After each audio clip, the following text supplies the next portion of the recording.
As parents, we tend to follow a blueprint when it comes to our parenting style, even if we don't know it. We do the same thing, by the way, as spouses also. When we come upon an unfamiliar situation or a stressful moment, we fall back onto what we subconsciously consider a blueprint for how to be a spouse or a parent, which is basically how our parents would have dealt with that situation. As parents, we rely on the blueprint of our own parents to inform our own parenting style. As a husband or wife, we rely on the example of our parents to inform our blueprint of how to be a husband or a wife. Even in the area of education, there's research in what is called default teaching, where teachers tend to teach their students based on how their own teachers taught them. Now, this isn't necessarily a bad thing. In fact, while some of us might think back and critique certain aspects of how our parents raised us, the majority of how they raised us was likely good. So the idea of relying on a subconscious blueprint is not necessarily a bad thing. But there is a really beautiful statement from Ali ibn Abi Talib radiallahu anh, which is really important for parents to reflect upon. He said, لا تربوا أبناءكم كما رباكم آباؤكم فإنهم خلقوا لزمان غير زمانكم. Do not raise your children just as your parents raised you, for they were created for a generation different than yours. This statement is actually really powerful when you think about it. Our parents raised us a certain way, but we are also children during a different generation, a different age, and a different time. So if we try to take that exact blueprint and apply it during a different age and context and dynamic, it's likely to fail. And that means that as parents, it's important for us to develop a sense of adaptability and flexibility. How we were raised might need to be different than how we raise our own kids.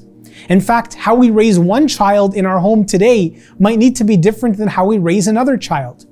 While there are aspects of parenting that need to be consistent with our values, consistent with our approach to discipline, etc., there are also aspects of parenting that require us to be adaptable. And we can see it in our time more than any other time before. I was a child when the internet was only starting to become a thing. I was in middle school when people started to have email addresses. Now kids walk around with smartphones and have unprecedented access to technology and information. That must make the parent adapt. I can't raise my child exactly the way that I was raised. I know they're going to be exposed to information at a far earlier age than I ever was. And that means certain conversations, maybe speaking to them, for instance, about Islamophobia, or speaking to them about certain aspects of sexual education. Conversations which maybe in the past we would have waited longer before having with our children. Maybe now in this generation, these conversations with our children have to happen earlier than expected because of how easily kids are exposed to information now. Likewise, certain cultural modes change over time. When I was growing up, my parents didn't really buy me stuff. They didn't buy me expensive sneakers or cell phones or give me an allowance or anything like that. My parents would only buy for me the bare necessities. However, that was typical. Pretty much everyone in my school was in the same boat. Now today, perhaps things have changed where you live. Maybe it's typical for kids to have certain clothing or sneakers and things along those lines. And if I treated my kids exactly the way that I was raised and refused to purchase anything of these kinds of things for them, they might feel excluded and ostracized from their classmates to a certain degree. Now, I'm not telling you to go buy them stuff. I'm saying it's an example of how we need to think through how we were raised versus the dynamics of the world our children are growing up in. It's a different world and we have to be aware of that. As Ali ibn Abi Talib said, our children were created for a time different than ours. إِنَّهُمْ خُلِقُوا لِزَمَانٍ غَيْرِ زَمَانِكُمْ. They were created for a different world, a world different than the one that we were in as kids. Another important factor in being an adaptable parent is realizing that even between different kids, we need to be adaptable in our style from one child to another. There's a large study on siblings, twins and otherwise, who are raised together and raised in different foster homes apart from one another. This study tried to track down whether environment or genes played a bigger factor in how children were raised. What was interesting is that there was insight in these studies about how siblings in the same home with the same parents can turn out very differently. And one of the reasons for this is that a single parenting style can be interpreted very differently by two siblings. For instance, the structure that a parent institutes in their house can be seen by one child as very helpful and very stifling by another child. A parent asking their children questions about their day might be seen as a sign of caring from one sibling, might be seen as a sign of intruding from another. The same event can be interpreted differently by siblings depending on who they are. Think about being in a car accident.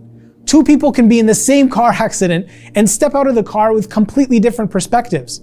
One of them says, I don't want to drive anymore because I could have died. And the other one says, I feel really safe in cars. That car, airbags deployed, I felt great. The emergency brakes worked.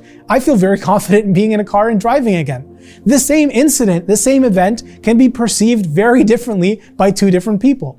Likewise, your children can experience the same parents, the same home, the same parenting style, yet have very different interpretations about your parenting. And this is because people are different, even if they are siblings and share the same parents.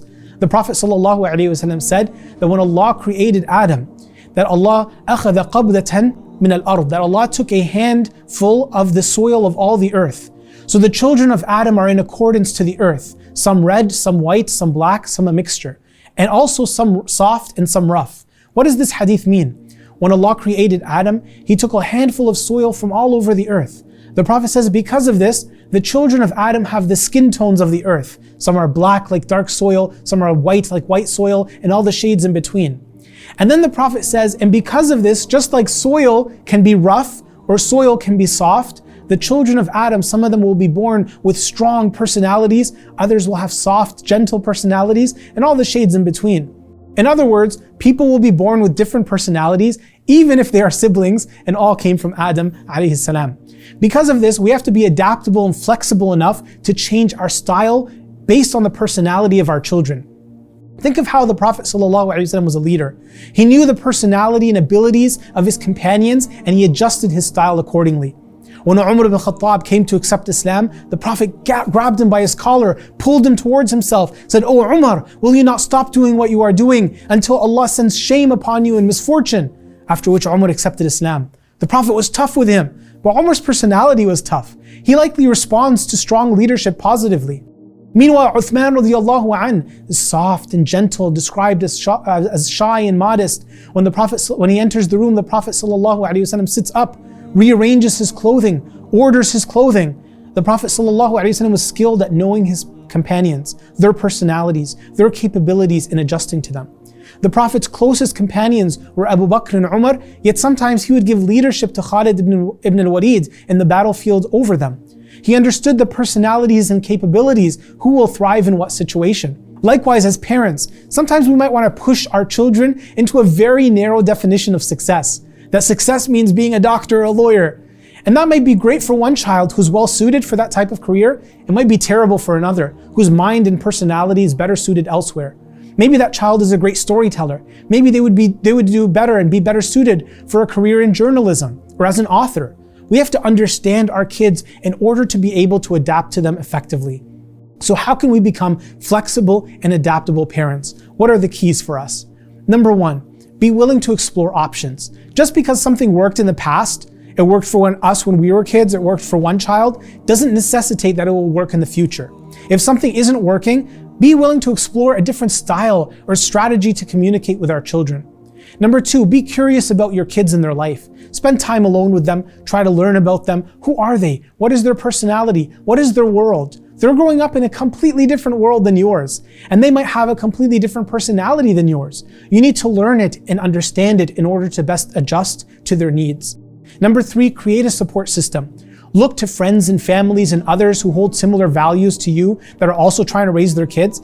Maybe you can learn a different strategy from them that might work with your kids as well. May Allah subhanahu wa ta'ala allow us to be adaptable parents and to be able to serve the needs of our kids so that they can be raised upon righteousness and purity.